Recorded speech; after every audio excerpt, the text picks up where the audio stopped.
Masih bersama saya Adini dan kembali kami sampaikan berita Padang hari ini.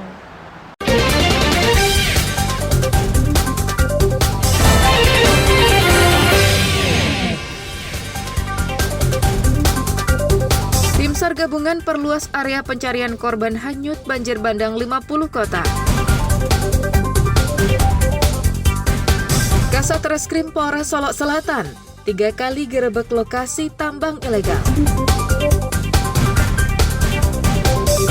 Masuki masa tenang pilkada, aparat bongkar semua alat peraga kampanye di seluruh wilayah Kota Solo.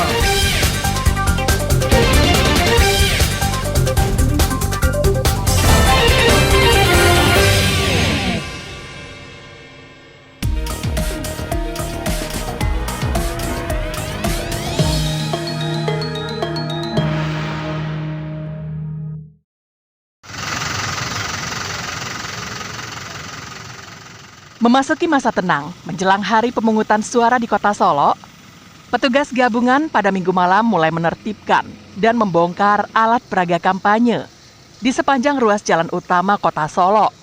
Penertiban dan pembongkaran APK ini dilakukan oleh tim gabungan dari beberapa unsur, di antaranya KPU, Bawaslu, Kejaksaan, Satpol PP, Dinas Perhubungan, dan petugas terkait lainnya.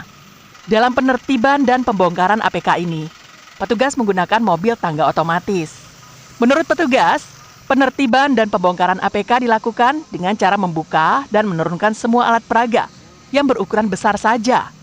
Keesokan harinya, baru dilakukan penertiban dan pembongkaran APK yang berukuran kecil di seluruh kecamatan dan kelurahan di Kota Solo.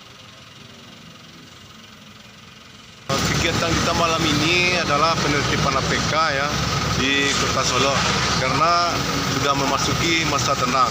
Minimal saat ini kita melakukannya hanya di billboard saja ya, billboard saja. Besok baru pagi kita apel bersama dengan Satpol PP dengan stakeholder semuanya. Lalu nanti baru kita masuk ke kelurahan ke kecamatan untuk membersihkan APK ini. Rencananya 2 hari. Tadi pagi sudah dibersihkan mandiri oleh pasangan paslon. Dengan telah masuknya masa tenang jelang pemilihan serentak pada tanggal 27 November, petugas mengimbau kepada pasangan calon, tim kampanye, tim sukses, maupun warga, agar tidak ada lagi melakukan kegiatan kampanye hingga pilkada selesai dilakukan. Garnadi melaporkan dari Kota Solo.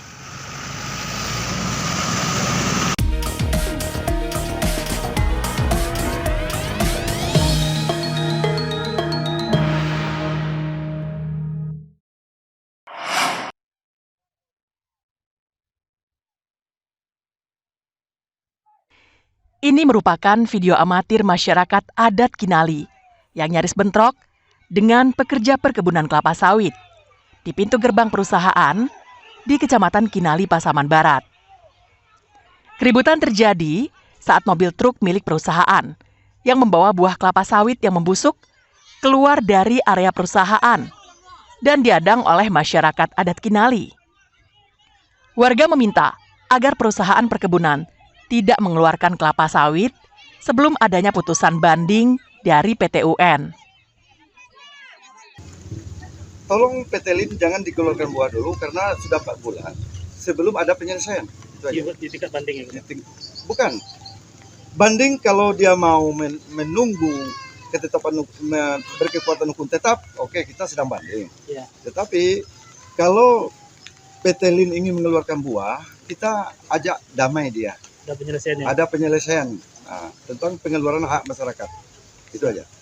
Perusahaan sendiri mempunyai alasan yang kuat untuk mengeluarkan kelapa sawit karena Pengadilan Tata Usaha Negara telah memenangkan gugatan perusahaan atas SK Bupati yang melarang perusahaan beroperasi sebelum memberikan plasma kepada masyarakat adat Kinali. Dampak dari persoalan ini, perusahaan mengaku mengalami kerugian ratusan miliar rupiah dan harus merumahkan lebih dari 800 karyawannya. Selain itu, terlihat juga tumpukan sawit yang sudah membusuk di halaman gudang dan halaman kantor perusahaan. Kenapa saya sampai luar biasa? karena ini perusahaan yang telah berizin yang ingin mengeluarkan hasil buah sawitnya ternyata dihalangi oleh sebagian masyarakat. Akibatnya apa? Akibatnya berdampak luar biasa terhadap kerugian dari perusahaan. Dan hari ini pun aktivitas kita didasari dari permintaan dari karyawan itu sendiri. Dihalangi itu, kemudian kami mempertanyakan di mana kehadiran negara terkait dengan izin yang... Persoalan ini bermula dari bulan Juli lalu, saat masyarakat adat Kinali menuntut lahan plasma seluas 20% dari total izin yang diperoleh perusahaan perkebunan. Pihak perusahaan mengaku telah melaksanakan kewajibannya sejak tahun 2012 lalu. Selain itu, perusahaan juga telah memenangkan semua gugatan yang dilayangkan warga yang keberatan.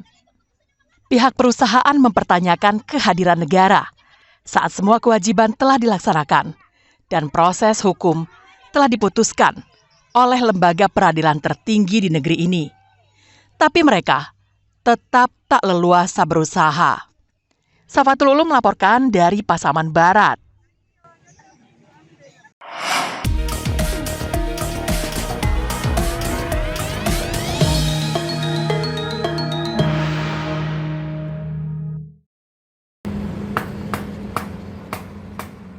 Selain di Pariaman, Bawaslu Padang Pariaman juga membongkar alat peraga kampanye. Hal itu dilakukan karena telah memasuki masa tenang, yakni waktu yang tidak boleh lagi berkampanye. Sekitar 1.200 alat peraga kampanye dibuka oleh Bawaslu Padang Pariaman bersama tim gabungan sejak hari Minggu hingga hari Senin. Satu persatu APK yang berada di pinggir jalan atau yang dipasang di rumah-rumah dibuka tim gabungan Bawaslu. Alat peraga itu terpasang dalam berbagai ukuran, baik oleh tim sukses pasangan calon Bupati Padang Pariaman dan calon Gubernur Sumatera Barat dalam masa kampanye. Banyaknya APK berukuran besar di pinggir jalan atau melintang di jalan raya, menyebabkan petugas harus bekerja ekstra agar bisa dibuka dengan baik dan tidak mengganggu arus lalu lintas. Yang pertama, kenapa ini harus dilakukan? Karena pada tahapan ini adalah sudah masuk pada tahapan masa tenang. Artinya tidak boleh ada kegiatan kampanye yang berupa APK, berupa pertemuan-pertemuan yang dilakukan oleh paslon-paslon, dan ini tidak dibenarkan lagi untuk berkampanye, baik itu melalui seluruh lini, baik itu di tengah masyarakat, melalui media sosial, termasuk melalui banner-banner dan baliho dan spanduk. Dalam masa tenang menjelang hari pencoblosan, warga diminta untuk bisa melakukan pengawasan partisipatif. Karena tak tertutup kemungkinan pada saat hari tenang terjadi praktik politik uang untuk memenangkan pasangan calon tertentu. Eki Rafki melaporkan dari Padang Pariaman.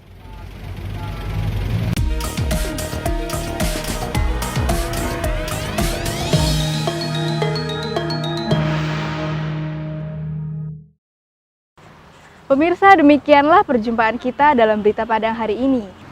Saya Adini dan tim redaksi yang bertugas pamit undur diri. Selamat beraktivitas dan sampai jumpa.